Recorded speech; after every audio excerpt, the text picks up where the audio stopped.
डार्बोक्स theorem सबसे पहली। ये कुछ थ्योरम्स हैं, एनालिसिस का पार्ट है, बाकी सारा मैंने तुम्हें पढ़ा रखा है। बाकी सारा मैंने तुम्हें पढ़ा रखा है। कुछ एक थ्योरम्स है, 3-4 ही थ्योरम्स है बस, ये देख लो, है ना। और ये थ्योरम्स यूज भी होंगी एग्जाम में ना, नाम से आती है। स्टेटमेंट दे देगा, पूछेगा कि ये कौन सी थ्योरम है, या फिर नाम दे देगा और पूछेगा कि स्टेटमेंट कौन सी है। तो तुम्हें इसको थोड़ा सा जाते टाइम रट लेना इनको, ठीक है। जाते टाइम रट लेना, ठीक है। ये रटने का ही काम है, थ्योरम्स की स्टेटमेंट तो रटने का ही काम होता है। कहाँ पे है ये? कॉन्टिन्यूस होगा, डिफरेंशिएबल होगा। देखो क्या कह रहा है। कह रहा है कि if F X is a continuous function on open interval a b, sorry closed interval A B, F X हमारा एक कॉन्टिन्यूस फंक्शन है ओपन इंटरवल ए बी पे, such that such that open interval closed interval A B and derivable on closed interval A B. ठीक है, derivable है on closed interval A B, such that F dash A and F dash B are of opposite sign. इनका science क्या है? Opposite sign है, are of opposite sign, यानी कि एक पॉजिटिव है एक नेगेटिव है, ठीक है। Then there exist C belonging to A comma B such that F dash C क्या होगा? जीरो होगा, ठीक है। समझ पाए इस बात को? देयर एग्जिस्ट सम सी लिख लो। देखो बेसिकली ये क्या कहना चाह रहा है कि एक फंक्शन जो है ना,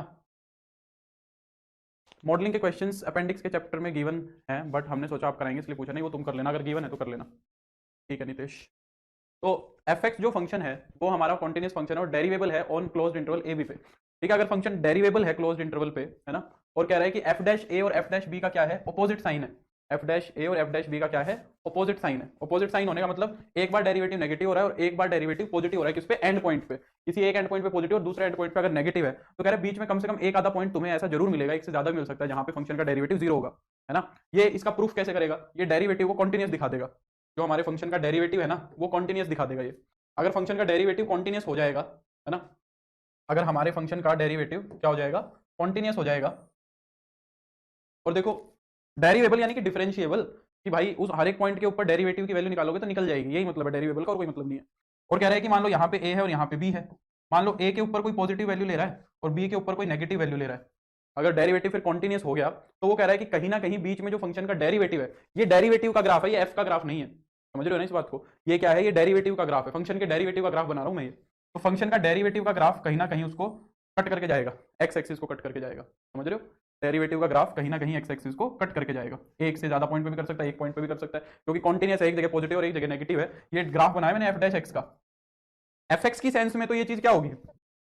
अगर मैं फंक्शन का ग्राफ बनाऊंगा तो ये चीज क्या कहना चाह रही है, कोई बता सकता है? अगर मैं, ये तो मैंने ग्राफ से समझा दिया तुम्हें कि भाई वो डेरिवेटिव को कॉन्टिन्यूस दिखा देगा कि डेरिवेटिव कहीं टूटेगा नहीं। डेरिवेटिव अगर कहीं नहीं टूटेगा और एक तरफ पॉजिटिव और एक तरफ नेगेटिव है, तो बीच में कहीं ना कहीं वो जीरो हुआ होगा, बीच में कहीं ना कहीं वो क्या हुआ होगा? जीरो हुआ होगा, है ना। तो ये तो मैंने तुम्हें ऐसे समझाया है, पर अगर मैं फंक्शन की सेंस में बात करूं कि फंक्शन का एक जगह डेरिवेटिव नेगेटिव है, एक जगह डेरिवेटिव पॉजिटिव है, तो बीच में कहीं ना कहीं डेरिवेटिव जीरो होगा, तो फंक्शन की सेंस में डेरिवेटिव क्या चीज को रिप्रेजेंट करता है? बताओ, ये क्या कहना चाह रहा है फंक्शन की सेंस में?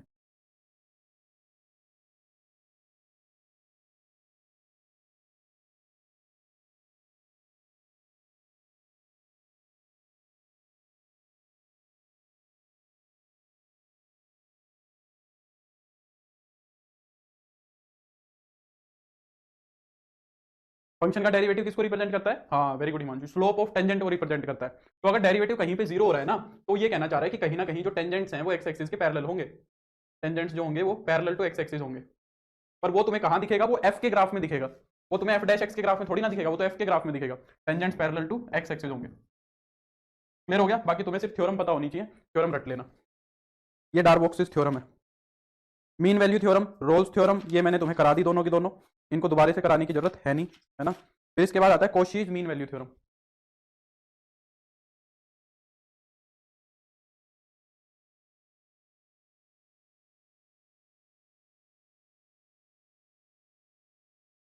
कोशीज mean value theorem. Sir BEd second year में सीटेट दिया था बट फर्स्ट ईयर में रीअपियर थी तो सेकंड ईयर में क्लियर हुई, तो क्या मेरा सीटेट एलिजिबल? हाँ, उससे क्या लेना देना है संजय, उससे कोई समस्या नहीं है मेरी नॉलेज में, तो क्या ही मतलब हुआ, आराम से एलिजिबल होगा। बाकी बहुत सारे ज्ञाता हमारे बीच में बैठे हैं, बताओ। संजय का बीएड सेकंड ईयर में संजय का सीटेट बीएड सेकंड ईयर में क्लियर हुआ था, फर्स्ट ईयर में रीअपियर थी, सेकंड ईयर में वो क्लियर भी हो गई, तो सीटेट वैलिड होगा, क्या दिक्कत है? वो तो अपियरिंग तो सेकंड ईयर में ही काउंट होगा ना, उससे उसका थोड़ी ना कुछ लेना देना है।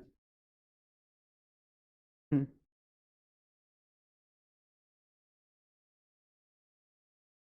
नहीं, ओपन इंटरवल बिल्कुल अच्छा अच्छा क्वेश्चन है हिमांशु का, ये अच्छा क्वेश्चन है कि सर डेरिवेबल में ओपन इंटरवल क्यों नहीं लिया, क्योंकि मीन वैल्यू थ्योरम और उसके अंदर हम क्या लेते थे, ओपन इंटरवल लेते थे, इसलिए नहीं लिया हिमांशु, क्योंकि एंड पॉइंट के ऊपर डेरिवेटिव की वैल्यू निकालनी पड़ रही है ना मेरे को यहाँ पे, एंड पॉइंट के ऊपर फंक्शन के डेरिवेटिव की वैल्यू निकालनी पड़ रही है, उनको पॉजिटिव नेगेटिव तो तब तब बोलेंगे ना जब वो वैल्यू निकलेगी, अगर उनको डिफरेंशियबिलिटी में से निकाल ही दोगे तो फिर डेरिवेटिव पता कैसे लगेगा कि वहां पे है कि नहीं है, समझ रहे हो? इसलिए उसने क्लोज इंटरवल लिया है उस पॉइंट पे डेरिवेटिव निकालने के लिए कि वैल्यू कितनी आएगी।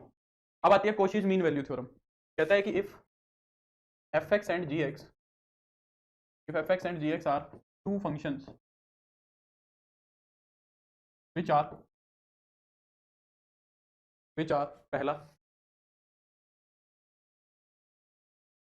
spontaneous on open interval ab, second differentiable on spontaneous on closed interval ab, closed interval ab पे continuous होंगे, differentiable on open interval ab, third एक बात और कह रहा है कि gx जो है ना वो जीरो नहीं होना चाहिए और all x belongs to a comma b, gx कभी भी जीरो नहीं होना चाहिए, then there exist at least one c, then there exists at least one c belonging to a comma b such that f of b minus f of a upon में g of b minus g of a is equal to f dash c over g dash, ठीक है? BEd में admission लेने के बाद CTET clear किया था, D triple S B TGT form भर सकता हूँ, अगर सीटेट तुम्हारा वैलिड है तो भर सकते हो मेरे अकॉर्डिंग तो, बाकी एक बार ना डिटेल्ड नोटिफिकेशन आ जाने दो, उसके बाद तुम्हें एग्जैक्टली पता चल जाएगा, पर भर ही सकते हो। जब सीटेट तुम्हारा वैलिड है ना तो फिर सब कुछ वैलिड है, मतलब सीटेट अगर वैलिड होने के बारे में बात दिया है तो ठीक है। सर डिग्री नहीं आई अभी, मार्कशीट से काम चल जाएगा, प्रोविजनल डिग्री इशू करवाएं, नहीं नहीं प्रोविजनल डिग्री तो इशू करवा लो, ठीक है? प्रोविजनल डिग्री तो इशू करानी ही पड़ेगी, मार्कशीट से काम नहीं चलेगा डॉक्यूमेंट वेरिफिकेशन में, और डी ट्रिपल वाले तो और भी दिक्कत करते हैं। सर बीएड फर्स्ट ईयर में ही 2021 वाला सीटेट दिया था, फर्स्ट ईयर वाला वैलिड होता है क्या? शायद सीटेट तो वैलिड होता है, सीटेट तो वैलिड होता है ना?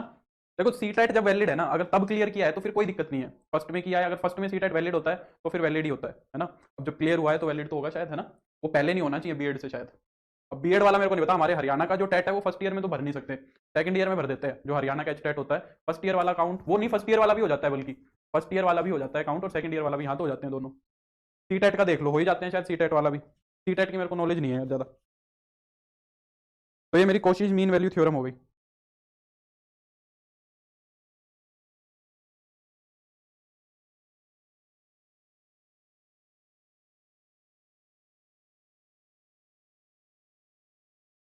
नहीं नहीं फॉर्म में तो नहीं लगेगी, फॉर्म में तो कुछ नहीं मांगेगा। जैसे कि एग्जांपल मान लो एफ एक्स है तुम्हारा एक्स स्क्वायर और जी एक्स है तुम्हारा एक्स क्यूब ऑन क्लोज्ड 1 से 2, बताओ सी निकाल के बताओ, देन फाइंड सी इन कोशिश मीन वैल्यू थ्योरम, बताओ इसमें सी क्या आएगा?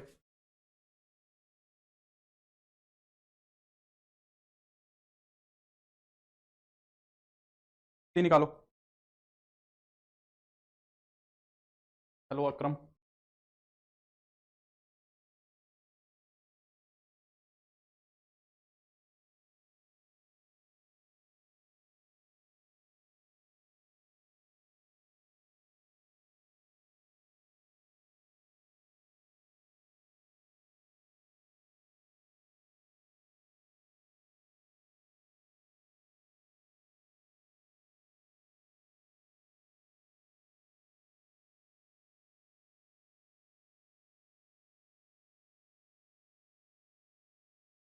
एफ एक्स और जी एक्स कॉन्टिन्यूस है क्लोज्ड इंटरवल पे और डिफरेंशिएबल है क्लोज्ड इंटरवल पे, बिल्कुल है। एक्स स्क्वायर का 2x, एक्स क्यूब का 3x स्क्वायर 1 से 2 पे हर जगह एग्जिस्ट कर रहा है, जी एक्स कहीं पे जीरो भी नहीं हो रहा है, तो बस तुम्हें वैल्यू निकालनी है। Very good Himanshu.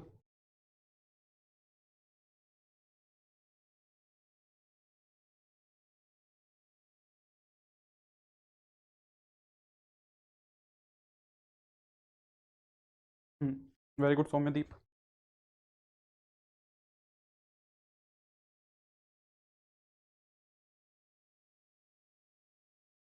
तो वैसे कोर्ट का ऑर्डर तो है, जब आपने एडमिशन लिया है तो आप सीटेट दे सकते हो। ठीक है, फिर यशोधर ने थोड़ी सी गलती कर दिया। क्या लगेगा? F dash two minus F dash one upon में G dash two minus G dash one is equal to F dash C over G dash C. ये है ना। तो फंक्शन का एक बार डेरिवेटिव कर लो। एफ डैश एक्स कितना होगा? एफ डैश एक्स होगा 2x। जी डैश एक्स कितना होगा? 3x²। है ना। तो एफ डैश टू कितना आएगा? फंक्शन की एफ की वैल्यू निकालोगे 2 पे 4, तो और 1 पे निकालोगे तो 2। जी डैश की 2 पे निकालोगे तो 12, और 1 पे निकालोगे तो 3। एफ डैश सी कितना आएगा? 2c, और ये कितना आएगा? 3c²। एक सी से एक सी कट जाएगा, ऊपर तो हो जाएगा 2 और नीचे हो जाएगा 9। 14 कैसे आ गया भाई तुम्हारा? अभी तो करा लेना प्रोविजनल डिग्री, अभी क्या करोगे? और अगर टाइम है तो निकलवा लो, बाकी बाद में ही निकलवा लेना। अभी तो वो तो एक दिन का काम है, वो होता रहेगा।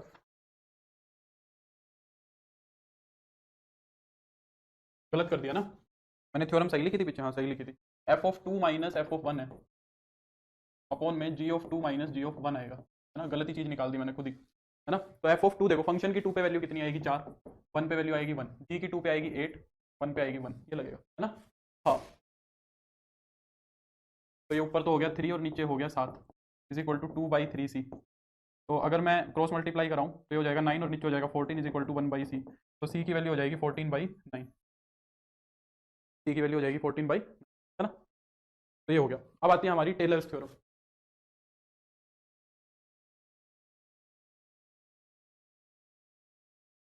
टेलर्स थ्योरम क्या कहती है?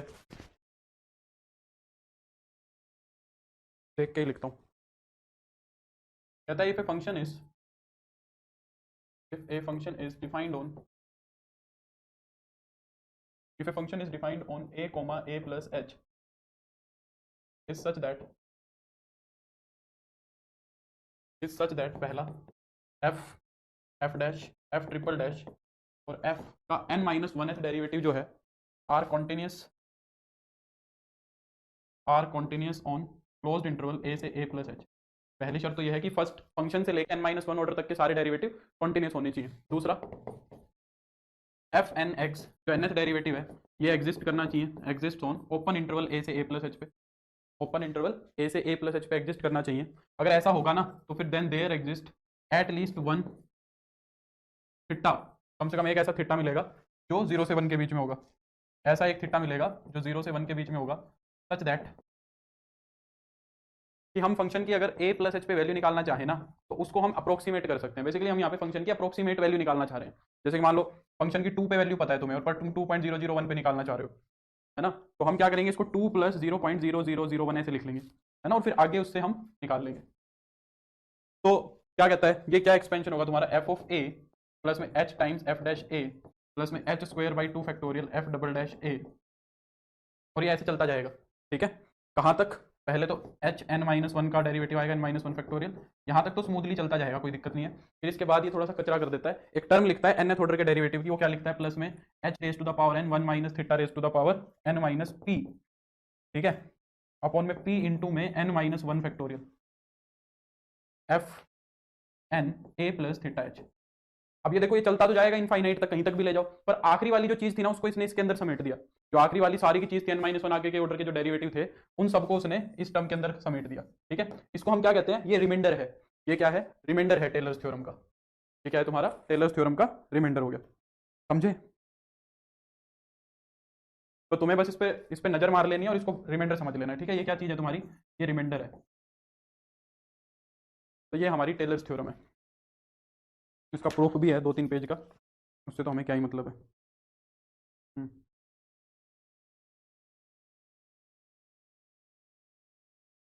ये जो रिमाइंडर है ना, इसको हम क्या कहते हैं? ये जो रिमाइंडर है इसको हम बोलते हैं, इसका नाम भी क्या है? ये क्लोमिक। क्लोमिक। तुम्हारे चक्कर में मैं भी पता नहीं क्या क्या पढ़ता था। तुम क्लोमिक एंड रोचेज रिमाइंडर, क्लोमिक एंड रोचेज रिमाइंडर बोलते हैं इसको। ठीक है, ये इतने इतने पार्ट को, इतने इतने पार्ट को हम क्या बोलते हैं? ये क्लोमिक एंड रोचेज रिमाइंडर बोलते हैं इस चीज। नहीं, पूरे को ही बोलते हैं भाई, पूरे को ही बोलते हैं, क्योंकि सारी चीज बच गई ना इसको। क्लोमिक एंड रोचेज रिमाइंडर। हाँ ये पूरा रिमाइंडर है रितु। अब इसी थ्योरम को, जो हमारे काम की थ्योरम है ना, इसी थ्योरम को हमने कन्वर्ट किया किसमें, मैक्लेरिन्स थ्योरम में, है ना। हमने क्या बनाई, हमने मैक्लेरिन्स थ्योरम बनाई, मैक्लेरिन्स थ्योरम बनाई हमने। तो मैक्लेरिन्स थ्योरम में मैंने क्या किया, मैक्लेरिन्स थ्योरम के अंदर मैंने ए को तो रख दिया क्या, 0, और एच को रख दिया एक्स। मैं क्या बोला, ए को तो रख दो भाई 0 और एच को रिप्लेस कर दो एक्स से, इन टेलर्स थ्योरम, टेलर्स थ्योरम के अंदर, इन टेलर्स थ्योरम। तो जैसे हम ए के आसपास काम कर रहे थे ना, टेलर्स थ्योरम में हम ए के अंदर ए के आसपास काम कर रहे थे, वही काम हम 0 के आसपास करेंगे। तो देखो यहाँ पे ए को 0 और एच को एक्स रखोगे तो ये एफ ऑफ एक्स बन जाएगा, और यहाँ पे हम एच को एक्स रखेंगे और ए को 0 रखेंगे, तो ये क्या हो जाएगा, एफ ऑफ 0 प्लस में h F dash x F dash 0 plus में x square by 2 factorial F double dash 0 x cube by 3 factorial f triple dash 0, है ना। और ये चलता जाएगा आखिर में, और ये लास्ट में क्या बन जाएगा, n माइनस 1 वाली भी लिख लो, अपॉन में n minus 1 factorial F n minus 1 0 plus में x की पावर n इंटू में 1 माइनस थीटा की power n minus p upon में p इंटू में n माइनस 1 फैक्टोरियल इंटू में एफ n थीटा x। ठीक है, वहां पे h को वो रख दिया ना हमने, 0 रख दिया, तो ये वाला ना, a को 0 रख दिया था, तो थीटा h वाली टर्म बच गई बस में, है ना, और h को x रख दिया था हमने। तो इसको हम क्या बोलते हैं, मैक्लेरिन्स एक्सपेंशन हो गया। ठीक है, अपना पता है हमने ये रिमाइंडर चेंज कर दिया, ये तो हमारा ये स्क्लोमिक और रोचेज रिमाइंडर में हो गई। टेलर्स थ्योरम हम लैग्रेंजेस रिमाइंडर में और लिखते हैं, तो वो और देख लो, कर ही रहे हैं तो देख लो। वैसे तो ये कचरा है फालतू का, इतना ज्यादा दिमाग नहीं लगाना है, वैसे तो ये फालतू का कचरा है, पर अब कर ही रहे हैं तो लिखवा देता हूं मैं टेलर्स थ्योरम, क्योंकि ये है ना, ये रिमाइंडर ना पूछ ले, बस तुम्हें दे ही देगा कि भाई किसी बच्चे की नजर भी गिरी हुई है कि नहीं गिरी हुई है, ये सब चीजें कैलकुलेट नहीं कराएगा, बस नजर डलवाएगा कि भाई लैग्रेंजेस रिमाइंडर पता है क्या होता है, लैग्रेंजेस फॉर्म ऑफ रिमाइंडर ये है।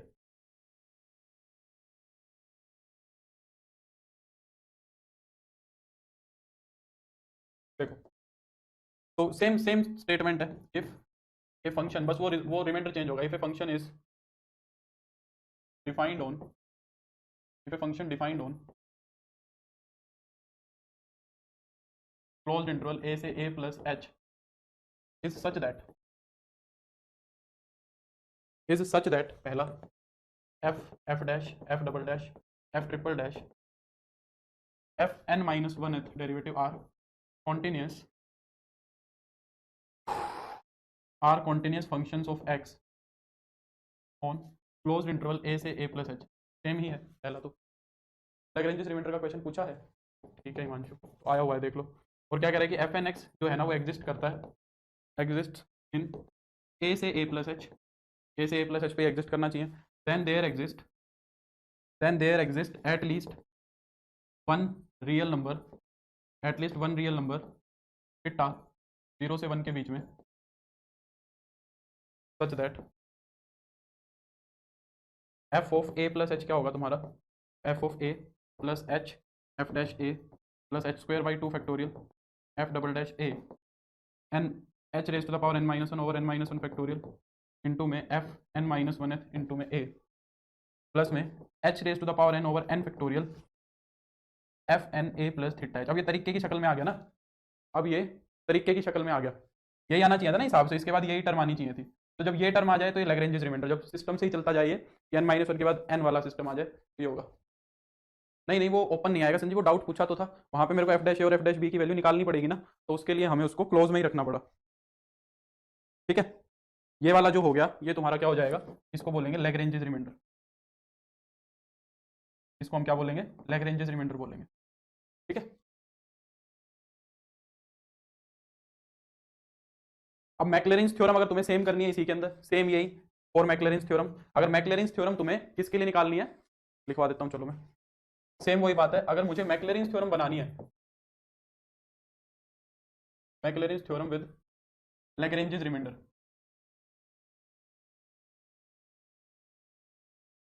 Maclaurin's theorem with Lagrange's remainder अगर तुम्हें निकालनी है, क्या कर दिया मैंने, क्या स्किप कर दिया, टेलर थ्योरम में एफ डबल डैश स्किप कर दिए, इसके अंदर के पीछे दीपक अभी नहीं बाद में देखेंगे यार, ये तो किया तो हुआ है एफ डबल डैश, वहां पे कह रही है पता नहीं मैं तो यहाँ पे कोई नहीं, अब ठीक है।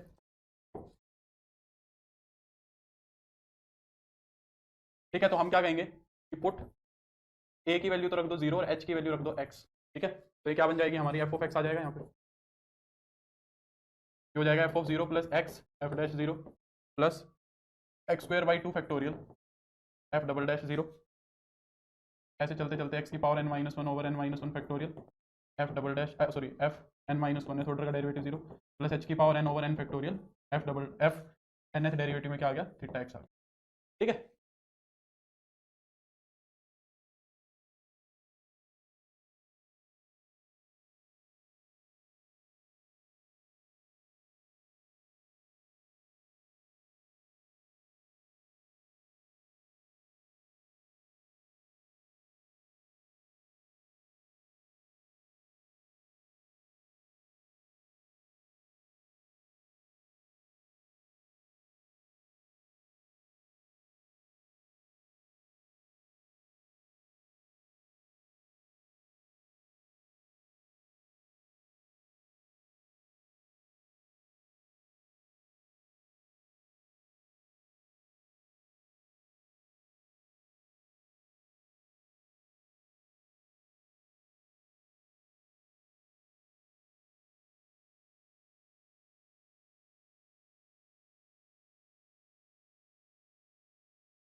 सॉरी आवाज नहीं आ रही थी क्या? तो मैं कह रहा हूँ कि कोचीज रिमाइंडर भी एक होता है।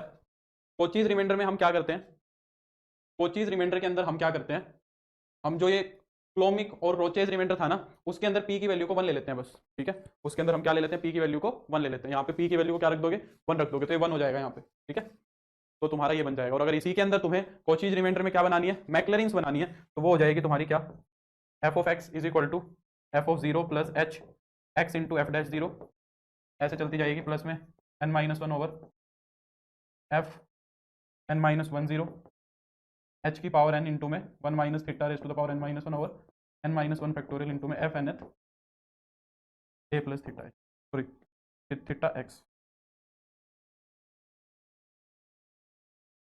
बोलो क्लियर हो गई बात? मैं माइक की बैटरी चेंज कर लेता हूँ।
अब आई, अब आई, हेलो हेलो हेलो, अब आ रही है आवाज?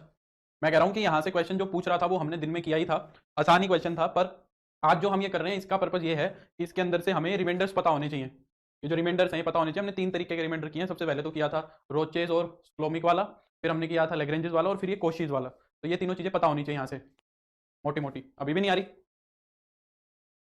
Hello hello. हम्म, हाँ यहाँ पे एक्स होगा यार, ये एक्स एक्स करो, एक्स करो, सॉरी मैंने ध्यान नहीं दिया। सही बोल रहा है, ये एक्स की पावर एन होगा यहाँ पे ना, एक्स की पावर एन माइनस वन और यहाँ पे एक्स की पावर एन। ठीक है, सही बात है। ठीक है, हाँ। अब इसका यूज क्या होता है, इसका यूज होता है अलग अलग तरीके के एक्सपेंशन बनाने के लिए। मैक्लैरिन्स का हम यूज करते हैं, मैक्लैरिन्स का हम यूज करते हैं अलग अलग फंक्शन के एक्सपेंशन बनाने के लिए। ठीक है, जैसे कि साइन एक्स का एक्सपेंशन बनाना है तुम्हें, तुम्हें किसका एक्सपेंशन बनाना है, साइन एक्स का। तो मैक्लैरिन्स क्या कहता है, मैक्लैरिन्स कहता है क्या करो, फंक्शन के अंदर वैल्यू रखो, प्लस में एक्स इंटू उसके डेरिवेटिव में वैल्यू रखो, प्लस में एक्स स्क्वायर बाई टू उसके डबल डेरिवेटिव में वैल्यू रखो, जीरो जीरो रखना है। ये हमारा एफ एक्स होता है, यही तो है मैक्लैरिन्स थ्योरम। ये ऐसे चलता जाएगा, फिर x cube by three factorial उसके ट्रिपल डेरिवेटिव में जीरो रखो, है ना। तो हमें एक्सपेंशन बनाने के लिए क्या करना होता है, हमें फंक्शन के डेरिवेटिव्स करने पड़ते हैं। ऊपर वाली में तो एच ही आएगा, वो टेलर वाली है, टेलर वाली में तो एच ही आता है। तो एफ एक्स तुम्हारा साइन एक्स है, एफ डैश एक्स तुम्हारा कोस एक्स है, एफ डबल डैश एक्स तुम्हारा क्या है, माइनस का साइन एक्स है। एफ ट्रिपल डैश एक्स तुम्हारा क्या है, माइनस का कोस एक्स है, ऐसे चल रहा है। तो अगर मैं यहाँ पे बारी बारी से जीरो रखता जाऊं तो ये तो मेरा साइन एक्स हो गया। फंक्शन में अगर जीरो रखेंगे तो साइन जीरो जीरो हो जाएगा, कोस में जीरो रखोगे तो वन हो जाएगा, ये सिंपली एक्स बन जाएगा। यहाँ पे डबल डेरिवेटिव में जीरो रखोगे तो साइन जीरो हो जाएगा, कोस में जीरो रखोगे तो माइनस का एक्स क्यूब बाई 3 फैक्टोरियल हो जाएगा, ऐसे चलता जाएगा, है ना। फिर 4 वाला फिर जीरो आएगा, 5 वाला प्लस पावर के साथ 5 फैक्टोरियल हो जाएगा, ऐसे चलता जाएगा। तो साइन एक्स का जो एक्सपेंशन होता है वो ये होता है, X cube by 3 factorial plus में एक्स की पावर 5 बाई 5 फैक्टोरियल माइनस में एक्स की power 7 over 7 factorial, alternate sign के साथ चलता जाता है, ठीक है। ये साइन एक्स का एक्सपेंशन हो गया। सिमिलरली जब तुम कोस एक्स का एक्सपेंशन करते हो तो वो क्या होगा, 1 से शुरू होगा, है ना, क्योंकि एफ ऑफ एक्स क्या होगा तुम्हारा कोस एक्स, उसके अंदर जीरो रखोगे तो जीरो आएगा। यहाँ पे इवन पावर चलती है with alternating sign, X square by 2 plus X square by 4 factorial minus X की पावर 6 अपॉन 6। ये कोस एक्स का एक्सपेंशन हो गया। तुम्हें याद है मैं tan x का कह रहा था कि tan x के अंदर वो कांस्टेंट कैसे आते हैं, मेरे तो याद रहते नहीं, याद नहीं रहते हैं तो कोई बात नहीं, हम क्या कर सकते हैं, हम इसका यूज कर सकते हैं। भाई tan x का एक्सपेंशन बनाना है मुझे, तो tan x हमारा fx है ना, तो इसका f डैश x कर देंगे, tan x का डेरिवेटिव क्या होगा, secant स्क्वायर x होगा, फिर इसका डबल डेरिवेटिव कर देंगे 2 secant x का हो जाएगा secant square x tan x, फिर हम इसका ट्रिपल डेरिवेटिव कर देंगे एक बार और, तो यहाँ पे प्रोडक्ट रूल लग जाएगा, 2 secant square x as it is, tan x का फिर से secant स्क्वायर हो जाएगा तो secant की पावर 4x हो जाएगा, प्लस में 2 tan x as it is, secant square का हो जाएगा 2 secant x, tan x का tan स्क्वायर x हो जाएगा, ये हो जाएगा। तो अगर मेरे को tan x का एक्सपेंशन लिखना है तो सबसे पहले तो इसमें जीरो रखोगे, फिर x, फिर इसके अंदर जीरो रखोगे तो 1 आएगा, फिर सेकंड वाले में जीरो रखोगे तो एक्स स्क्वायर बाई 2, ये वाला जीरो हो जाएगा tan x की वजह से, tan x की वजह से जीरो हो गया, प्लस में एक्स क्यूब बाई 3 फैक्टोरियल, इसमें जीरो रखो तो ये वाली चीज़ तो 2 बन जाएगी, ये tan x की वजह से जीरो हो जाएगा, तो यहाँ पे 2 आ जाएगा, तो ऐसे चलता जाएगा, ठीक है। तो ये कितना हो जाएगा तुम्हारा x plus X cube by 3 factorial 6 होता है, प्लस का 3 आ जाएगा, तो ऐसे बनता चला जाएगा, ठीक है। ये tan x का एक्सपेंशन हो गया। अब ऐसे ही हमने क्या किया, ये सारे एक्सपेंशन बना दिए, तुम इनको ध्यान रख लेना, ठीक है। मैं लिखवा देता हूँ direct, e raise to the power ax, अगर e raise to the power x का ही लिख लो, e raise to the power x का एक्सपेंशन लिखना है तो 1 से शुरू होता है, 1 plus X square by 2 factorial plus X cube by 3 factorial plus X की पावर 4 बाई 4 फैक्टोरियल, ऐसे चलता है, ठीक है। फिर e की पावर x के बाद मान लो अब a की पावर x है, e नहीं है a है, a की पावर x में हर एक के नीचे log आएगा ना, हर एक के नीचे a की पावर x का डेरिवेटिव क्या होगा, a की power x into log a की पावर x इंटू क्या होगा, log a होगा सबके अंदर, है ना। तो सबसे पहले a की पावर x करोगे, फिर a की पावर x का डेरिवेटिव क्या होगा, a की पावर x log a होगा, फिर इसका एक बार और डेरिवेटिव करोगे तो a की पावर x log a का स्क्वायर हो जाएगा। तो यहाँ पे क्या चलेगा तुम्हारा 1 प्लस में x इंटू में log a प्लस में एक्स स्क्वायर इंटू में log a का स्क्वायर अपॉन में 2 फैक्टोरियल प्लस में एक्स क्यूब अपॉन में 3 फैक्टोरियल log a का क्यूब, ये ऐसे चलता जाएगा, समझ गए sir. Expansion only special function का बनेगा या किसी भी फंक्शन का जो कॉन्टिन्यूस होगा, जो उस कंडीशन को सेटिस्फाई कर रहा होगा, है ना, जो उस कंडीशन को सेटिस्फाई कर रहा होगा। अब जैसे tan x का है तो tan x का पूरी डोमेन पे नहीं बनता है, tan x जहां पे डिफाइन होगा माइनस 90 डिग्री से प्लस 90 डिग्री तक बनाएंगे, इस x के लिए बनाएंगे, क्योंकि इसमें ही ये कॉन्टिन्यूस होता है, ब्रेक नहीं होता। 0 से पाई में नहीं बना पाएंगे क्योंकि 90 पे फिर ये डिसकॉन्टिन्यूस हो जाएगा, ठीक है। ये एक्सपोनेंशियल का बन गया। फिर एक्सपोनेंशियल के बाद मान लो log का बनाना है तो log 1 प्लस एक्स का बनाते हैं हम, तो log 1 प्लस एक्स का क्या बनता है, 1 minus x plus X square by 2 factor 2 minus का एक्स क्यूब बाई 3, log के अंदर क्या नहीं आता है, log के अंदर तुम्हारा वो नहीं आता है, 1 से नहीं शुरू होगा और ये गड़बड़ कर दिए, x से शुरू होगा, log के अंदर तुम्हारा फैक्टोरियल नहीं आता है, x minus x square by 2 plus X cube by 3 minus का एक्स की पावर 4 बाई 4, ये हो जाएगा, ठीक है। e की पावर ax में कुछ नहीं करना, x की जगह पे ax रख दो, ठीक है संजीव। e की पावर ax का मैंने इसलिए नहीं बताया क्योंकि अब e की पावर में कुछ भी हो, जो भी हो e की पावर में, वहां पे फिर x की जगह पे रिप्लेस कर दो, है ना, वो फंक्शन बन जाएगा। e की पावर में sin x का बनाना है तो x की जगह sin x रख दो, e की पावर में tan x का बनाना है तो tan x रख दो, ठीक है। सिमिलरली log 1 माइनस एक्स का अगर बनाना है तो माइनस वाले में क्या होता है, सारी टर्म माइनस की हो जाती है, x plus X square by 2 plus X cube by 3, सब में से माइनस कॉमन आ जाएगा, x की पावर 4 बाई 4, सब में से माइनस कॉमन आ जाएगा, ठीक है। एक एक्सपेंशन ये भी थोड़ा यूज हो जाता है, log 1 plus x upon 1 minus x, ये एक्सपेंशन भी थोड़ा सा यूज हो जाता है क्योंकि ये क्या बना तुम्हारा log 1 प्लस एक्स माइनस का log 1 माइनस एक्स, ये बना। अब log 1 प्लस एक्स जो है ये तो हमने निकाल ही लिया, x minus x square by 2 plus X cube by 3 minus X की पावर 4 बाई 4 प्लस एक्स की पावर 5 बाई 5, ये चला। माइनस में माइनस माइनस तो प्लस हो जाएगा ना, इसके एक्सपेंशन का एक माइनस आएगा, इसके एक्सपेंशन का एक माइनस आएगा, ये कितना हो जाएगा, x plus X square by 2 plus X cube by 3 plus X की पावर 4 बाई 4, ये हो जाएगा। तो एक्स स्क्वायर बाई 2 से एक्स स्क्वायर बाई 2 कैंसिल हो गया, एक्स की पावर 4 बाई 4 से एक्स की पावर 4 बाई 4 कैंसिल हो गया, तो ये सारे के सारे क्या हो गए, ऐड हो जाएंगे। देखो तो ये twice of x plus X cube by 3 plus में एक्स की पावर 5 बाई 5, ये ऐसे चलेगा, ठीक है। और अगर उल्टा कर दोगे तो दूसरी पावर्स कैंसिल हो जाएंगी। अगर तुम log 1 minus x over 1 plus x का एक्सपेंशन निकालना चाहते हो, पता है अब सवाल आएगा तो वो तुम्हें पकड़ना पड़ेगा। किससे पकड़ोगे? इन फैक्टोरियल से पकड़ोगे, इन सब चीजों से पकड़ोगे कि भाई फैक्टोरियल्स नहीं आ रहे, अल्टरनेटिंग साइन आ रहा है तो लोग का एक्सपेंशन हो सकता है, कॉन्टिन्यूस फैक्टोरियल्स चल रहे हैं, 1 भी आ रहा है, फिर 1 फैक्टोरियल 2 3 4 ऐसे चल रहा है, तो ये हमारा क्या हो गया, एक्सपोनेंशियल का हो सकता है। इस तरीके से तुम्हें ये चीजें खुद से पकड़नी पड़ेंगी। अब यहाँ पे क्या बनेगा, log 1 माइनस एक्स माइनस का log 1 प्लस एक्स, ये बनेगा। तो log 1 माइनस एक्स क्या हो जाएगा तुम्हारा, वो वाला पहले आ जाएगा, माइनस में x plus X square by 2 plus में एक्स क्यूब बाई 3 प्लस में एक्स की पावर 4 बाई 4 और माइनस में log 1 प्लस एक्स कितना होगा, x minus x square by 2 plus में एक्स क्यूब बाई 3 माइनस का एक्स की पावर 4 बाई 4, ये हो जाएगा। ठीक है, तो इवन पावर सारी की सारी बच जाएंगी और ओड पावर कटनी चाहिए थी। यार ओड पावर कटनी चाहिए थी, ये क्या हो गया, ओड पावर तो नहीं कट रही है, नहीं नहीं कट तो रही है, नहीं कट रही है, ये एक्स से एक्स तो नहीं कट रहा है, एक्स से एक्स तो कटा नहीं,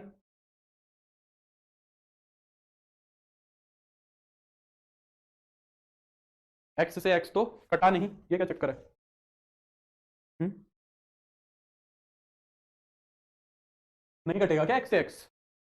एक्स से एक्स शायद इसके अंदर भी नहीं कटेगा, है ना, एक्स का साइन तो सेम हो गया, एक्स का साइन तो सेम हो गया तो एक्स आएगा। अच्छा इसीलिए इसका एक्सपेंशन बुक्स में भी नहीं दिया हुआ है, इसीलिए इसका एक्सपेंशन बुक में नहीं दिया हुआ है, एक्स तो दोनों ही नेगेटिव हो गए, तो माइनस का एक्स आएगा यहाँ पे और बाकी ये इवन पावर सारी पॉजिटिव हो जाएंगी। सही बात है ना, ऐसा ही कुछ हो रहा है या मैंने कुछ मिस्टेक कर दी? एक्स माइनस एक्स पर लगा दिया तो log 1 माइनस एक्स में तो माइनस आएगा ही, इसमें तो ये माइनस आता ही है, ठीक ना, ये तो एक्सपेंशन में ही माइनस आता है। ठीक है, तो ये सारे के सारे जो रिजल्ट्स हैं ये हमने वहीं से बनाए हुए हैं, टेलर्स थ्योरम से, मैक्लॉरिन्स थ्योरम से, ये सारे एक्सपेंशन जो हमें याद कराए जाते हैं डायरेक्टली, ये यहीं से बनाया जाता है। ठीक है, ये यहीं से बनाया जाता है। ठीक है, नहीं ऊपर वाली सीरीज का नेगेटिव नहीं होगा। हाँ होना तो चाहिए था यार, वैसे ऊपर वाली सीरीज का ही नेगेटिव होना तो चाहिए था, इसी का नेगेटिव, पर हमारा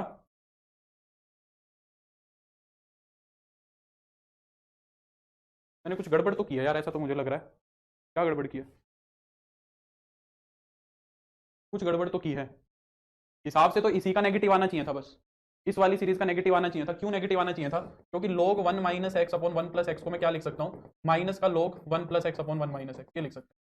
बात तो ठीक कह रहा है आदर्श, क्योंकि log 1 माइनस एक्स को हम ये लिख सकते हैं, क्योंकि माइनस पावर ऊपर चली जाएगी तो उसका रेसिप्रोकल हो जाएगा।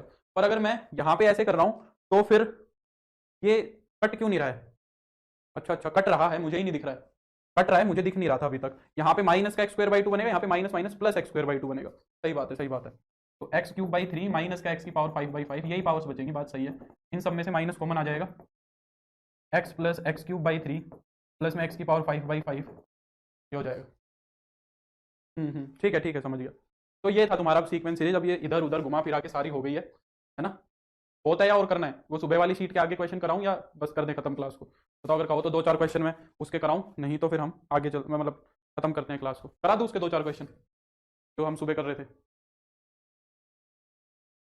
बोलो, बस हो गया ये सीक्वेंस सीरीज का। कल हम सुबह वाली क्लास में मैट्रिक्स स्पेस करेंगे, ठीक है? सुबह वाली क्लास में मैट्रिक्स स्पेस करा दूंगा मैं, क्योंकि मैट्रिक्स स्पेस से भी क्वेश्चन आए होंगे में काफी।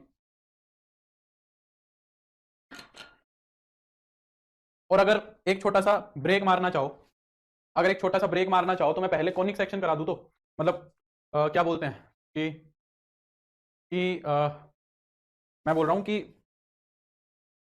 मतलब मैट्रिक्स स्पेस में वीक के एंड में करा देता हूँ, पहले मैं कल कॉनिक शुरू कर लेता हूँ, क्योंकि काफी ये हो गया यूजीपीजी, अब तो मेरे को ही लगने लग गया कि बहुत ज्यादा हो गया है।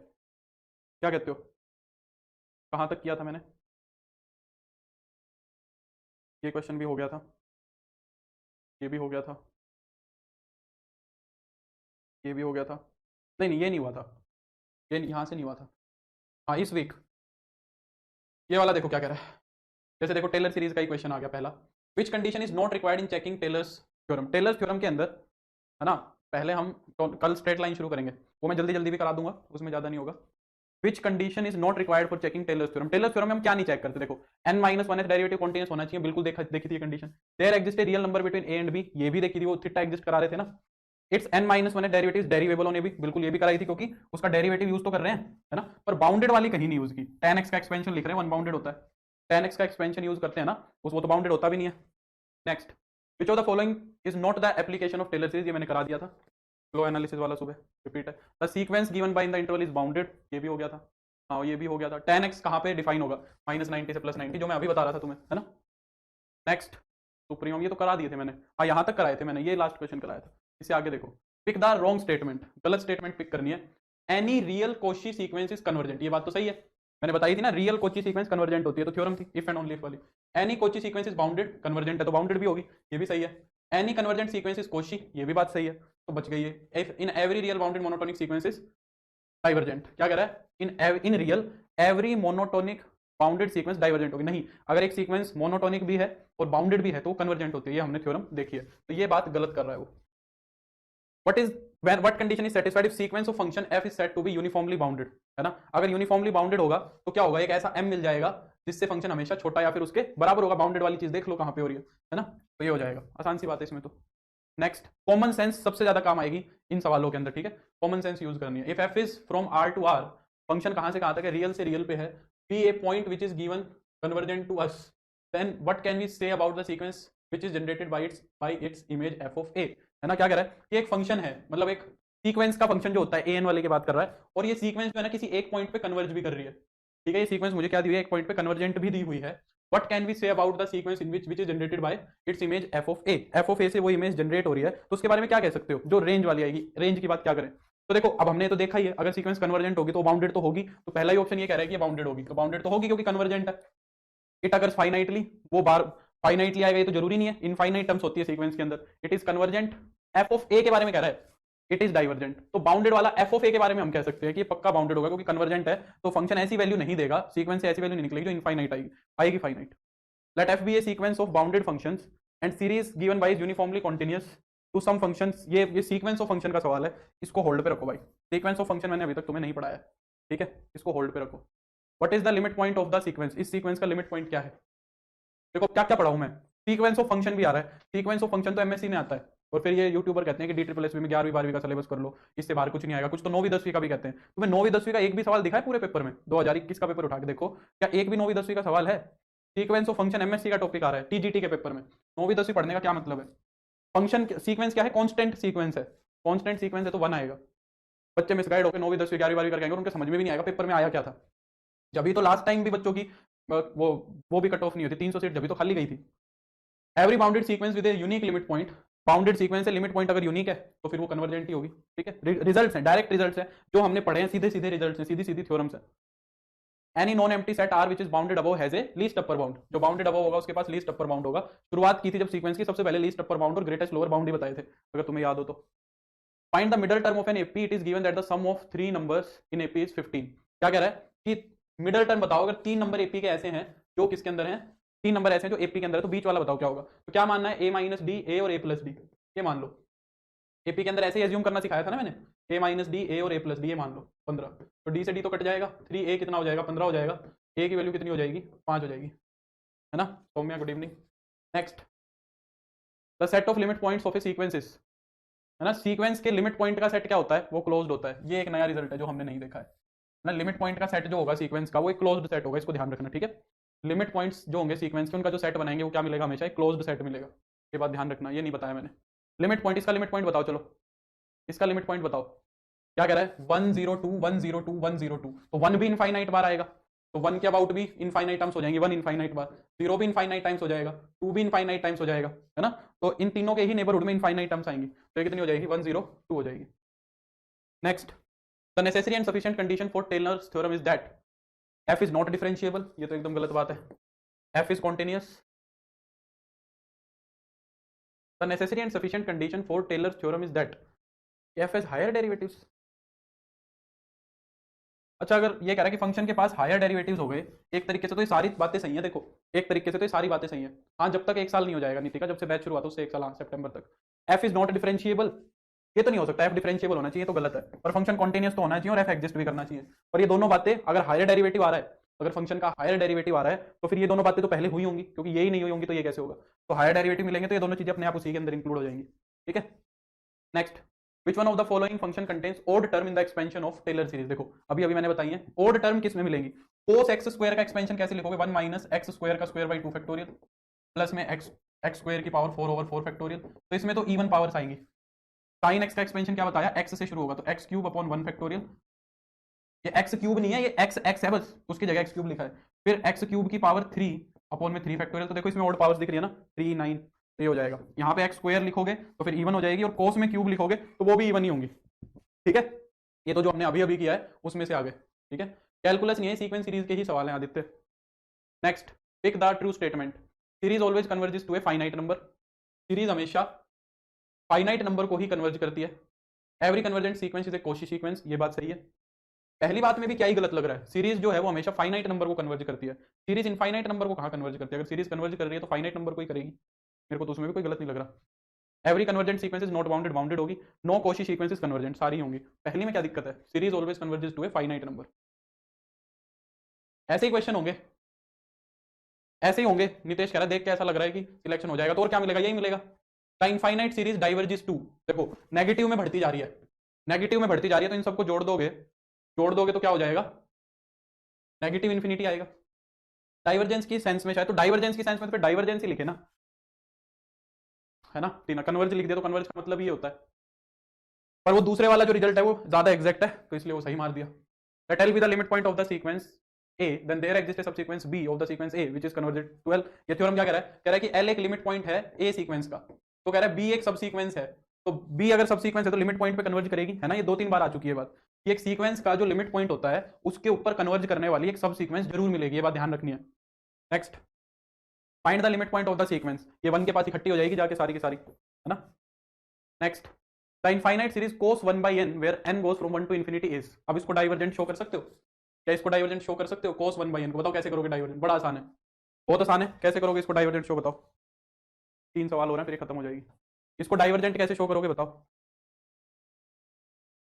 50% नहीं, अगर रिजल्ट और कंसेप्ट याद रखोगे तो 90% क्वेश्चन हो जाएंगे। DTSSB में यही सवाल आएंगे, टाइम नहीं लगेगा। 100 क्वेश्चन 20 मिनट में खत्म हो जाएंगे, तुम खाली बैठे रहोगे अगर ढंग से करोगे तो, है ना। 20 में नहीं तो 30 मिनट में खत्म हो जाएंगे ज्यादा से ज्यादा। इनमें अब क्या सोचना है बताओ? आते हैं नहीं या तो नहीं आते, तुक्का मारने तो मार दो, नहीं मारना तो आगे चलो, बस इतनी सी बात है। सोल्व करके देखने का तो कुछ है नहीं। nth टर्म टेस्ट लगाओ ना, सबसे आसान तो वही है। nth टर्म टेस्ट लगाओ तो ये कितना बनेगा तुम्हारा? नहीं भाई, हाँ हाँ nth टर्म टेस्ट लगाओ तो ये cos 0 बन गया। cos 0 कितना होता है? 1 होता है। नॉन जीरो एंड फाइनाइट आ रही है ना, नॉन जीरो आ रही है मतलब, तो नॉन जीरो आ रही है तो इसका मतलब डाइवर्जेंट होगी। nth टर्म टेस्ट सबसे पहला टेस्ट, डाइवर्जेंट ही होगी। Next, identify the set in which the supremum of the set is equal to the infimum of set. कह रहा है एक ऐसा सेट बताओ, एक ऐसा सेट बताओ जो इसका सुप्रीमम और इनफीमम सेम है ना। एम्प्टी सेट में तो कुछ मिलेगा ही नहीं। इसका सुप्रीमम 3 है, इसका सुप्रीमम 3 है, इनफीमम 1 है। इसका सुप्रीमम B है, इनफीमम A है। पता नहीं इसमें क्या है, इसमें तो पता ही नहीं, A और B के बारे में नहीं पता ना, पर ये सिंगलटन सेट है, इसमें तो दोनों चीजें सेम ही मिलेंगी, ठीक है। तुम सारे के सारे जो पीडीएफ्स है ना उनको कर लो, बुक्स को तो करके बुक्स में तो तुम्हें समझ नहीं आएगा क्या करना है क्या नहीं करना है। जितने भी नोट्स है ना उनको कर लेना बस, हमारी क्लास वालों को। Which theorem states that every sequence has at least a limit point. तो ये क्या हो जाएगा? बोल्जैनोव-स्ट्रास थ्योरम हो जाएगी। Next, a real sequence fn is said to be oscillating finitely if it is not divergent, if it is not convergent। अब देखो ये भी समस्या ही है, oscillating finitely अगर है, अगर oscillating finitely है, finitely oscillate करेगी तो वो convergent भी नहीं होनी चाहिए और divergent भी नहीं होनी चाहिए, पर ये कह रहा है कि it is not divergent, तो it is not convergent भी होना चाहिए। अब यही समस्या है, दोनों बातें सही हैं वैसे तो, पर डाइवर्जेंट वाले को क्यों गलत कर रहे हैं? ऑसिलेटिंग सीक्वेंस ही वो होती है जो ना तो कन्वर्जेंट होती है और ना डाइवर्जेंट होती। अब ये ऑब्जेक्शनेबल है एकदम आराम से, क्योंकि मैं ये बोलूँ -1 raise to the power n है, ये कन्वर्जेंट भी नहीं है, डाइवर्जेंट भी नहीं है। बाकी इसने ए सही दिया हुआ है। ये समस्या एक में नहीं, मैंने पिछली बार कराए थे जब भी बहुत आई थी। कुछ नहीं है, देखो आराम से हो जाएगा, अच्छे से शांति से अगर मन लगा के चीजें पढ़ी है ना, मतलब जिसने मैथ्स को इंटरेस्ट लेके पढ़ा है, बोझ की तरह नहीं पढ़ा, उसको तो आएगा स्वाद, क्योंकि चीजें उसको याद आएंगी जब वो करेगा। और जिसने रट्टाफिकेशन और बुरी तरह, मतलब रट्टाफिकेशन एक लिमिट तक तो करना ही है, पर सब कुछ ही अगर रट के किया है तो फिर समस्या आएगी। अगर मजे लेके किया है तो हो जाएगा, इतनी कोई समस्या नहीं है, क्योंकि मैंने भी बड़ा मन करके पढ़ाया तुम्हें, ऐसे नहीं किया, ठीक है। आपके नोट्स को ही देख लें तो 50 से ज़्यादा डायरेक्ट मिल सकते हैं भाई। अब इतना थोड़ा सा तो एक्सपीरियंस हो ही गया, जो भी थोड़ा मोड़ा 2-4-5 साल का है, तो इतना थोड़ा दिमाग काम करने लग जाता है कि कहाँ से क्वेश्चन बन सकता है। स्टूडेंट के पॉइंट ऑफ व्यू से थोड़ी समस्या होती है, पर पढ़ाते हैं ना तो ऑटोमेटिकली थोड़ा दिमाग उस डायरेक्शन में काम करने लग जाता है कि क्या क्वेश्चन बन सकता है। उसी चीज़ का फायदा मिल रहा है बस तुम्हें, और तो क्या है, मैं भी तुम्हारे जैसा ही हूँ। डाइवर्जेंट में तो इनफाइनाइट हो जाएगी शायद, नहीं ऐसा नहीं है। डाइवर्जेंट और कन्वर्जेंट की बात हो ही नहीं सकती ऑसिलेटिंग में। ऑसिलेटिंग अगर सीक्वेंस है तो डाइवर्जेंट और कन्वर्जेंट की तो बात ही नहीं कर सकते हम, है ना।